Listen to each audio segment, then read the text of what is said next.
మేము చాలా వేవ్స్ చూసాం. 94లో వన్ సైడ్ ఎన్నికలు జరిగాయి. అప్పుడు కూడా ఇన్ని సీట్లు రాలా, ఇన్ని ఓట్లు రాలా.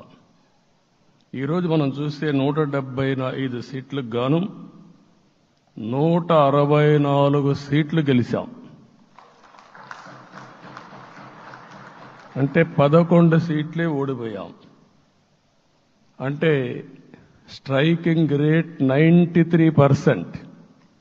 అంటే మామూలుగా 93% రావడం అనేది దేశ చరిత్రలోనే అరుదైన అనుభవం ఇది.